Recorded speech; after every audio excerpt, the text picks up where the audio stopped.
There's something you need to see. He's mutated.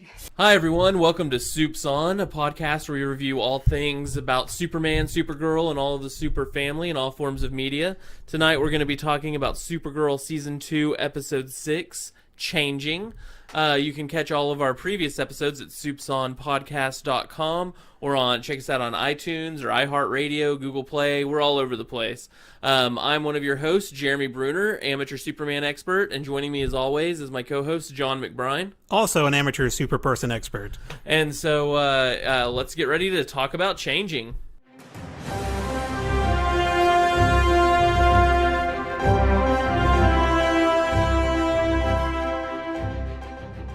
All right, so let's kick things off and talk about Changing. Parasite, Guardian, lots to talk about. John, what are your thoughts? My thoughts on this, and I don't want to get too ahead of ourselves, but come on, El. Mon-el is kind of a dum-dum in this episode. A little bit of a dada. Mon-el? Mon-el, he's a little bit of a dada. I don't know. I don't think he was stupid. Well, he kind of... Does he not have superhero... He's still in training. I'll give him that. He's still learning how to use his powers. I'm saying at the very end of the episode, again, I know I'm skipping ahead. Yeah. I'll take this time out to note there will be spoilers for this show. We'll be spoiling tonight's episode, obviously. And there's even we always say this every week, but there's an even greater chance we might spoil things like Lost. Like on the last episode when we reviewed, was it Crossfire? Yeah. We spoiled a little bit of Dawson's Creek. Oh, yeah, we did. So there you go. So without getting too far ahead, I will say my overall thoughts this episode. I really enjoyed it. Yeah. We got lots to talk about, lots of big things. I want to talk about happening. This mon-el thing right off the bat, because I'm curious, because I didn't notice anything. So it wasn't just that. I'm kind of, as I'm saying it, retracting and backpedaling just a little bit. All right, Senator John. Senator John is, I'm born to be a politician because I'm backtracking immediately, flip-flopping. But at the very end where mon-el is like, I'm trying to be a better person. Not that that's dumb, but he's like, I'm trying to be a better person. I'll help out this coughing hobo. I'm like, I don't know. I guess maybe he's not stupid for just being trusting. Okay, so there is something dumb about that scene, but it has nothing to do with mon-el. Mon-el has realized he realized it felt good to help people when he helped the little girl. He actually decided maybe there was some truth in him being kind of cowardish. So he has no idea about things on Earth. He has no idea. So he goes to somebody who looks like they're in pain and he asks if he can help. It's naive. I don't think it's necessarily dumb. Naive's the word, yes. The dumbness from this was the fact that Cadmus apparently had fake homeless person just waiting to attack mon-el. This was plan A for Cadmus. Like, I just have to wonder, did they have is every homeless person in National City technically working for Cadmus, just hoping that mon-el will one day walk by? They have a network of bums just on every street corner in National City checking in. This is bum one, no sign of mon-el. bum Over and out. In. I see mon-el walking down the street. Get the van ready. And we were promised soup. Yeah, I have a feeling that today's going to be the day he finally stops to ask one of us if we need help. We've been camped out here for 3 weeks. We actually are homeless now. It was just the dumbness on that was the plan on Cadmus, and that's just a horrible plan. Right, so naive is the right word. Correct. Word I was looking for. Cadmus, this is why we need Jeremiah to be in charge. Well, apparently he is. Now, we'll see. I don't know what's been confirmed or not confirmed. Well, I'm just talking about from what she said on the show. She said that Jeremiah was on the show. Well, I'm talking about as far as like how we'll see him. Oh yeah. Yeah, so you can go online. I don't know. I feel like until I see it on screen, it's just a rumor. Yeah. That's where I'm coming supposedly, from. Potential spoiler, we've already given you spoiler alert. Supposedly, we might see Dean Cain as Cyborg Superman. Which I'm very excited about. I really love that idea. I think it'd be fitting. I think it would make sense. Not just because I'm just excited to see Dean Cain back, but hey, you know what? If James can be Guardian, let's have Jeremiah be the evil cyborg Superman. We assume evil. I guess he doesn't have to be evil. Hey, well, Cyborg Superman started out as a good guy at first. He didn't reveal his true evil intentions for about 8 months of comics. So yeah, there maybe we'll get some good Dean. That's like a lifetime. That's like an entire season of a show. That could be like the season 2 finale, the twist. Yeah. I doubt. I'm pretty sure he's going to be. I'm thinking Evil he's from the get-go. I'm thinking he's going to be evil. Well, it's going to be that the cyborg's taken over his mind, and they're going to be trying to free the real Jeremiah Danvers. Yeah. So, Yeah. looking forward to that. Or it's all just a rumor, and there's not going to be any cyborg Superman. Yeah, which would make me sad. I'd be like, first you take Cat away, now you got to do this to us. Well, I mean, it's fine if he's not cyborg Superman. I just want to see Dean Cain back. I just want some Dean Yeah, Cain. as long as we get some nice Kane action, we'll be doing okay. Now, we got some nice, I was about to say lesbian action. Technically true. Technically true.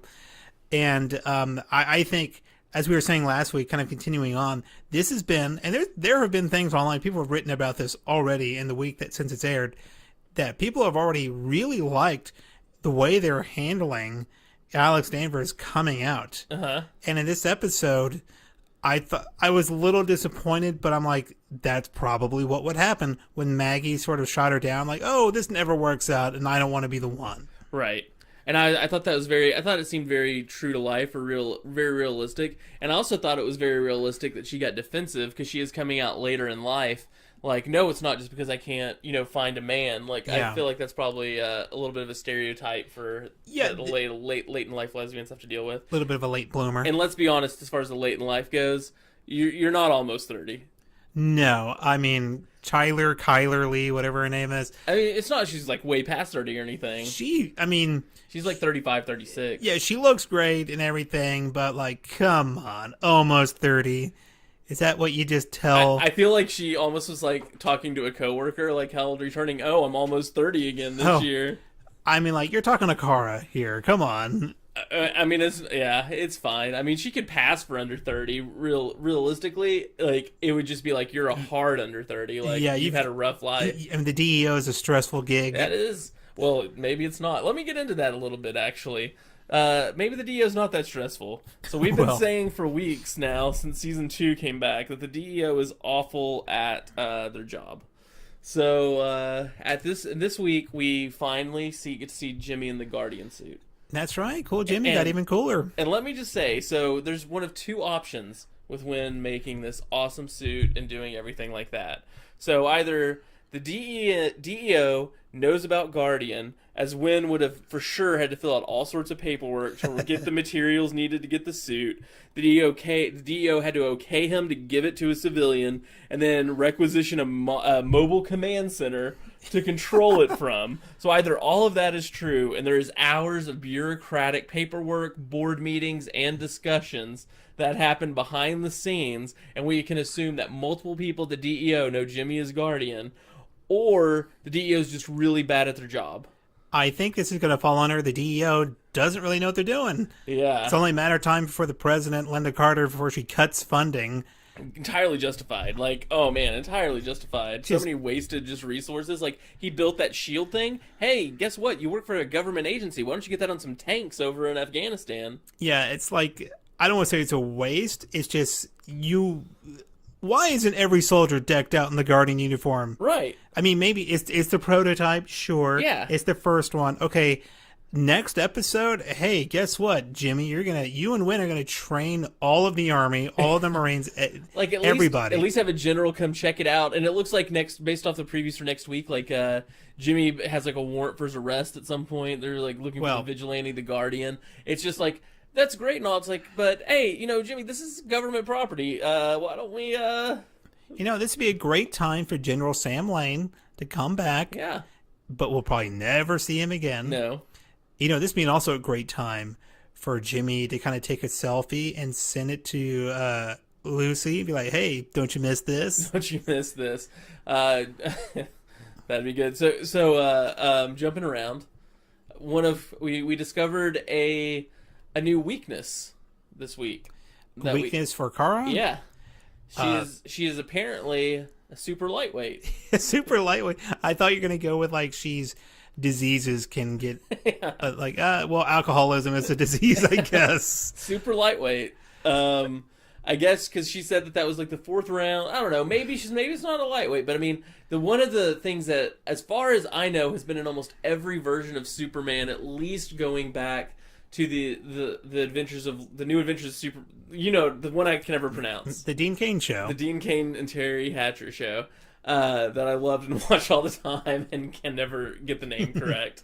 But going back to that one and Smallville and several iterations, like he can. It takes a lot of alcohol to get Superman drunk because of his like metabolism and stuff. I always thought it was like an ocean could maybe get him drunk. And yet, like Supergirl had, who knows? She said that there had been 4 rounds bought earlier, and then she had another one. So why don't we assume like I think it's safe to assume it's less than 10 for sure.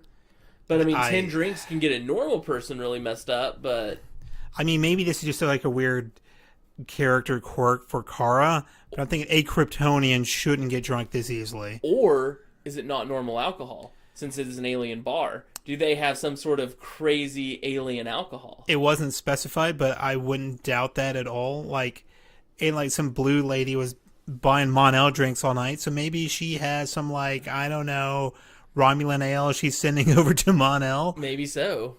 I kind of like Miss Martian to say like, this is some heavy stuff. It's outlawed in 12 systems or some crap like that, Also, do you remember how that scene ended?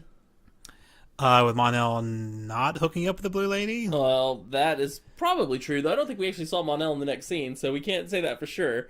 It ended with Kara and Martian Manhunter and Alex leaving because the person I'm assuming must now be in charge of the DEO, Winn, summoned them. Like, I just love that. Like, I mean, I understand he can send out an alert or whatever, but then they show up, they gather around his desk. I just was like, it seems like Winn is in charge, and maybe that's why he was able to make the suit. He's now in charge of the DEO. I fully believe that, because Winn was super strong in this episode. Oh. Another great outing for Jeremy Jordan. Jeremy Jordan, all the way. And this is basically like a fan show, a fan cast for Jeremy Jordan. For sure. He was awesome. Now, as great and realistic as I don't know, it's kind of neck and neck as far as who had the best acting performance in this episode, because the Kara Alex scenes were really well done.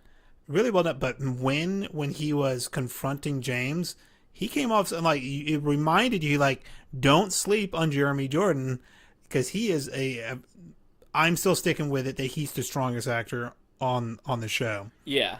Now, everybody had a great script to work with, so everybody looked good in this episode. They really did.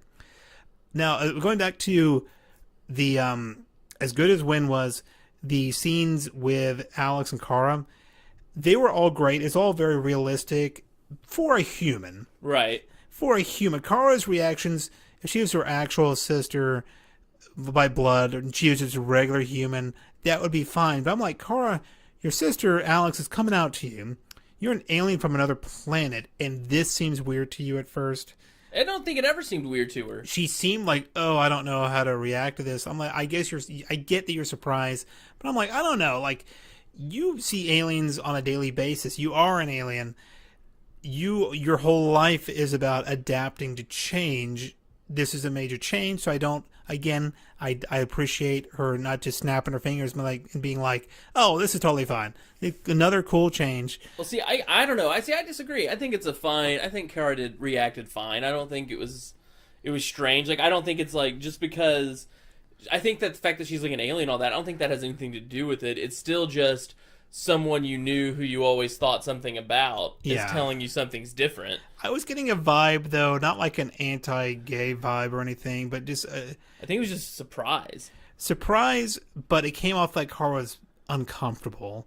Like, ooh, I don't know if I can be around you. I can be around a parasitic alien and fight him, but... And see, that's how I think Alex took it, but I don't think it was that way. I think it, like, that's why Alex was like, I don't want to talk about this anymore, and, like, sort of left, because I think Alex was kind of taking it that way. I think really it was just Kara processing, like, okay, what I thought is different.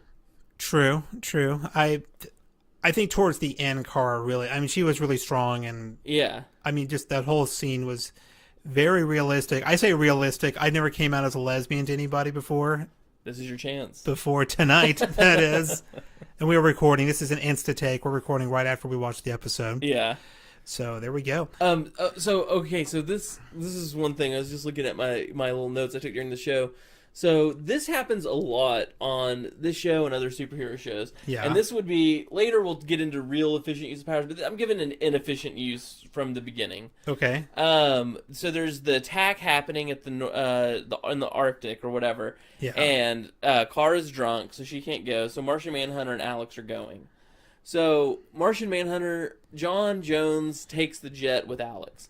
Shouldn't he have flown to get there faster and, like, assess the situation? He really should have flown there and say, if you're needed, then fire up that jet. That's an inefficient use of DEO resources. I hope Winn signed off on that as the new head of the DEO. Way more example, just further proof that the DEO, like, it's just, since they moved to a new location, they are in shambles. This is what happens when Max Lord leaves. Oh my gosh, they have one survivor from like a mass murder thing, and they just let him go before reviewing the footage of that was there that recorded. I mean, it's pretty ridiculous. It's oh, come on. And I did love though that so this is a lame pop music reference. They kept saying Dr. Jones like over and over. Mm. And there's an Aqua song called Dr. Jones.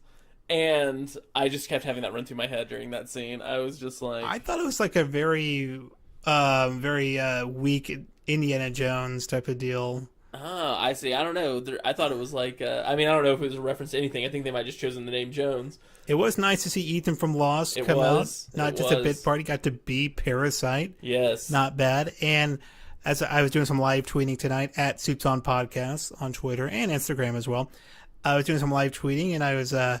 pointing out that apparently this makes Bizarro and Parasite not active until just now in the career of Clark Kent as Superman. Well, not necessarily, because to be fair, they just said Parasite was an alien from this one planet that infected people.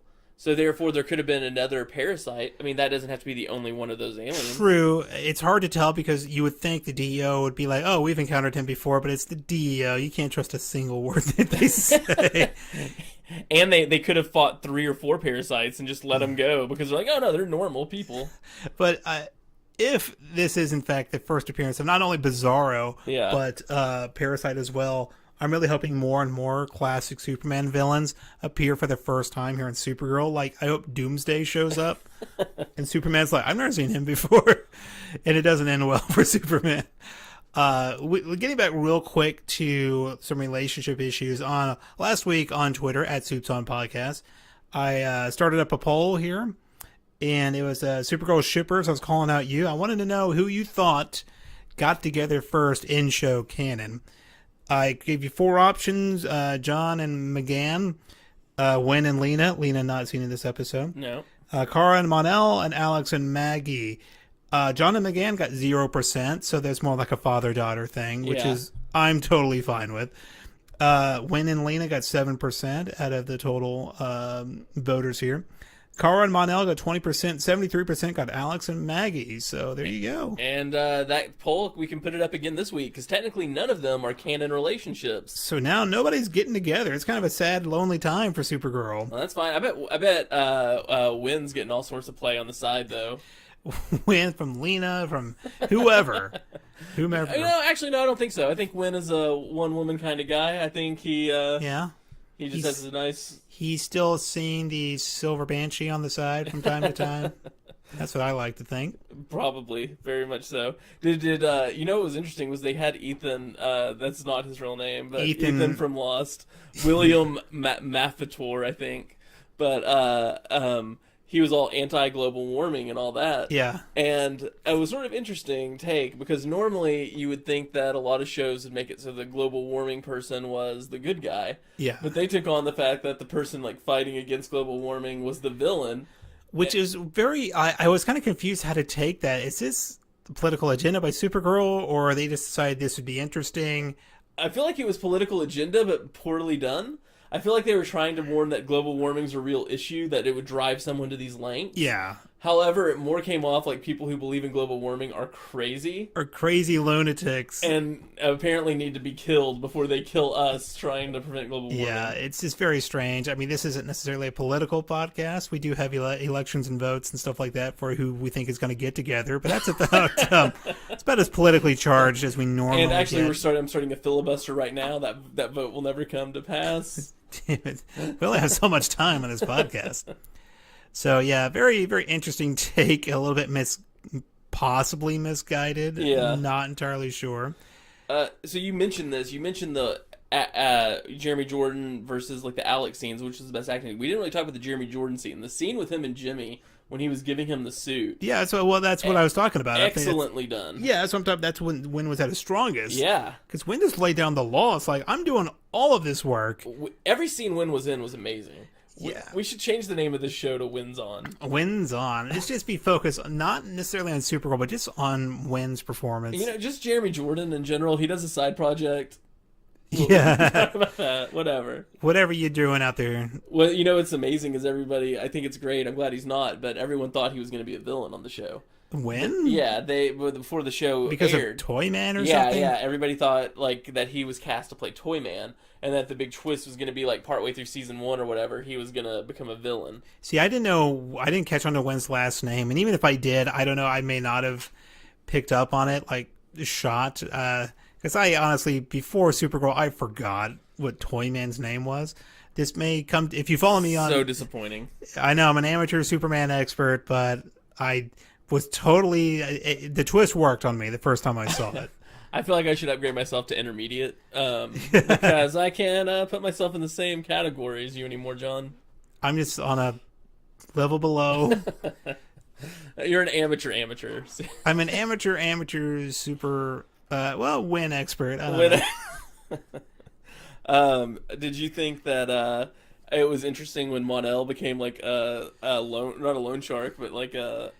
Well, like, he was doing the same thing Rocky Balboa was doing in the first Rocky movie. He was like, or maybe the second one as well. The shaking people down for money. I'm like, it's an honest living. You can do it. Why not? Now, maybe this is just me being a huge nerd, but I noticed that Mon-El was wearing a red shirt, and I'm thinking he wears red a lot in the comics. So that's true. Like, maybe he just decides to put on an S symbol for no reason. Right. Which I'm curious to see what, if anything, they're going to have Mon-El wear as like an outfit. I just wonder what their plan is with Mon-El. Like, it almost seems like, I know Mon-El's trying to like figure out how to fit in. It almost feels... Well, the writers are doing a good job, because it just sort of feels like it's like, I don't know what's going to happen with him. I assume he's the romantic interest for Kara. I guess. I don't really know what else, because at this point, I mean, we have a lot going on Supergirl as far as actual superheroes go. Like, I just wonder what Mon-El's place is. Is he going to be in the show just this season? Is he a new regular? He's a series reg. Yeah. So, but then again, on Smallville, Jensen Ackles was a series reg in season 4. Right. Like, what was his name from Lost was a series reg on Smallville from season 3. Adam on the show. Oh yeah, Adam Knight. Yeah, so I mean, there's always, you can always have season long. Maxwell Lord was a season reg last season. So before he moved to Canada. So just because you appear in every episode and you're credited as a series regular does not mean you are in fact a series regular, I guess. Well, it doesn't mean you're a series regular. You're a season regular. Season reg. You're a series reg for that season. But serve your purpose and you leave. Now, I just wonder if they're going to keep Mon-El around or what they're doing with him. I hope they do, because I still really like Mon-El. And you know what?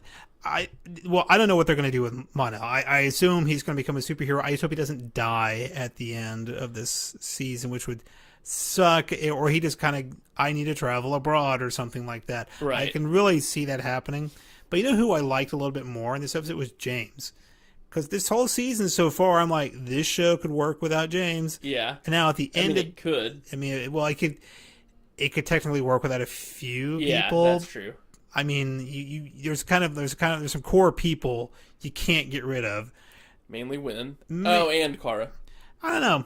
I would. I mean, Alex, yes, for sure. She shined in this episode, but I don't need you. You can get rid of Kara. I mean, like, as long as you got Winn, I would take Winn and John Jones. You know what? Winn and Jimmy, Super Friends spinoff. Yeah, at the end of this episode, I'm like, I wouldn't mind James and Winn. Winn in the van, Guardian in the van, man. And you can't tell me that suit doesn't look like Steel. That's their answer to Steel. I mean, it looked more like RoboCop to me. A little bit. There's a little bit of RoboCop. And Kara is sort of like, okay, Guardian, I'll see you later. I'm going to just trust you're not evil and with a secret agenda and not chase after you. The DEO probably told her not to worry about it because Winn's in charge and put out the memo. With your lead-lined, lead armor suit. And I wonder if Mon-El can see through lead. I wonder if he even has X-ray vision. I don't think that was even one of his powers listed.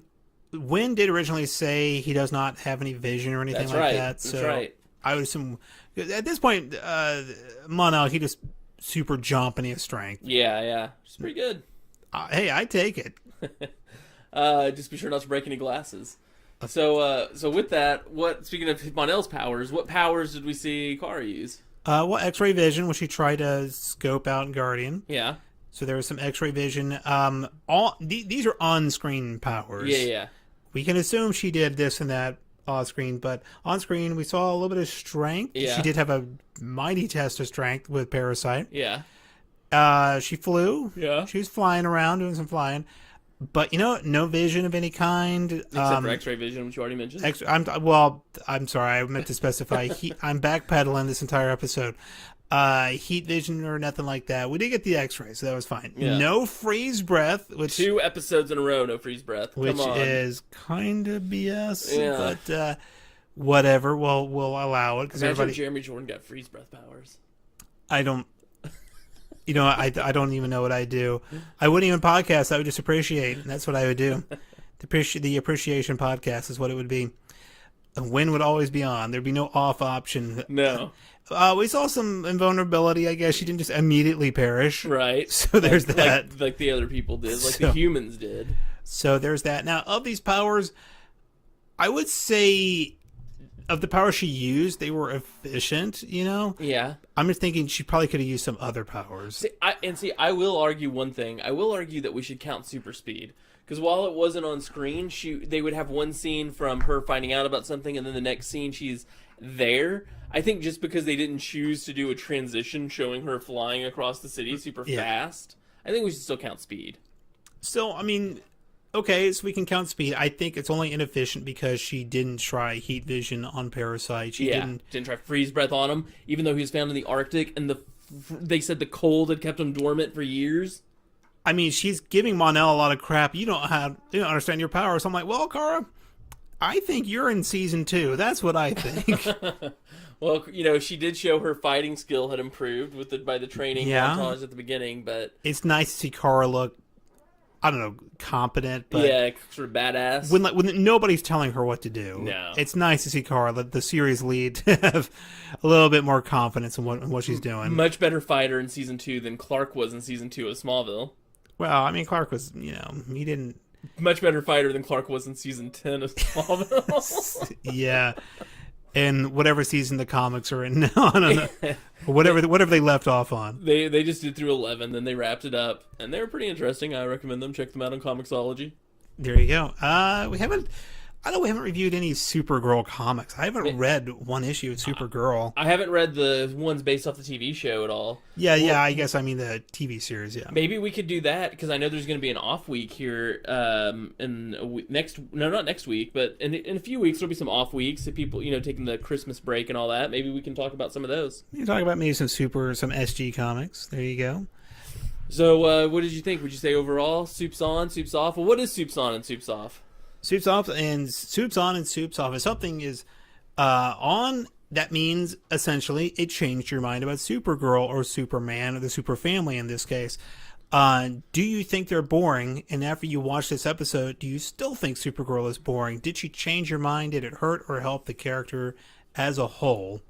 So my answer is, I kind of technically just said a-hole just now, but anyway, I'm going to go ahead and say Supes on because you got a really fun Kara episode. You got Kara, her secret identity was fun and caring and supportive and realistic and had strong acting performances if you count that in Supes on, which I guess that plays a part as well. Sure. You have to be convincing. Right. And she had a pretty cool fight with Parasite. Yeah. I think she could have been smarter with her powers, but we have seen her do much worse. So I think overall this is definitely Supes on. So I'll agree completely, and I'll go into a little bit about one thing though, a little breakdown. I feel like if somebody actually was not a fan of Superman or Supergirl, they thought they were boring, and they started to watch this episode for whatever reason, I think the very beginning of it would reinforce it. The whole drinking scene. Oh, I know you don't normally drink, and you don't do that. It sort of comes off that way. However, I feel like throughout the episode, it really showed Kara more as a person, more of her sort of developing her own character and being her own thing. And I don't know, I just feel like overall it would have been a really good... I think this would be a good episode to show somebody, like to sort of highlight. Do you think it's the strongest episode of this season? I don't think it's the strongest episode of the season. I mean, I guess I should say without Superman. Well, yeah, for sure without Superman. But even the ones with Superman, I don't know that those are good ones to, if somebody's feeling, like they don't like Superman or Supergirl, and you show them those, it might be like, oh, well, it's cool because Superman's there. They might take so. I think this might be this is definitely the strongest one of this season for me, at least of Kara, like showing Kara as a person, because we see her. We see her sort of struggling a little bit with Alex's change. Not that she doesn't accept it, just it's weird for her. You get to see her actually utilizing fighting skills, showing her as not relying on just super strength, but being able to sort of have some skill in her fighting. Yeah, so it was very smart. She learned. She made progress. You get to see her talk about why she does what she does when talking to Mon-El. You get to see her being a little bit inspirational. And she changed Mon-El, not just overall herself, but she changed someone else as well. Right. She did what all the super family sort of their whole thing is they try to. The whole point of Superman is to help inspire people to be at their best, and Supergirl really helped do that. Yeah, even though. It led to hobo caper, the great Cadmus hobo caper of 2016. The great Cadmus, the classic Cadmus hobo trick. I haven't seen that's the oldest trick in Cadmus's book. And so there you go. That's how they captured Jeremiah Danvers all those years ago. And if you want a factor stat this week, it's that Cyborg Superman started out as not outwardly evil. So there you go. Unless you have something else. Yeah, actually I do. I have how when Parasite first originally appeared, how he got his powers. I don't know if you knew that or not.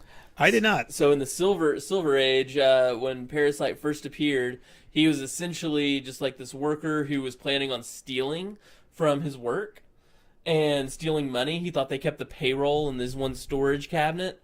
But in fact, they kept biohazard materials, and the energies affected him and changed him into the Parasite. Oh, the big purple parasite. I was so happy when he turned purple. I was too. So nice. Because, I was, throughout the episode, I'm thinking, he could just be Ethan from Lost the entire time. So right.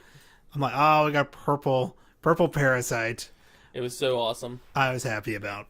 So next week, we have an episode called Darkest Places. Darkest Places. Yeah, it looks like everybody's sort of going a little bit evil. We saw Martian Manhunter sort of kicking Kara's butt up and down a hall. Is that a result of his white Martian blood transfusion, potentially? I don't know, and I did look up some things in that, because I was just interested, because I was like, is that like a different species? Or like giving blood, which would be interesting, because currently they're doing experiments with humans sort of receiving pig's blood. And do for operations, and things like that. So did these people like oink and stuff, or after they, Just... I'm not a scientist, so I can't answer that. But I'm guessing no, because they're just getting blood. Well, then what's the point? So that they can live. Well, be sure to check us out. That episode. Always visit us at supesonpodcast.com. Did you want to do our CW recap? Yes. And now, as far as the CW recap, real quick, our picks of the week that are not Supergirl.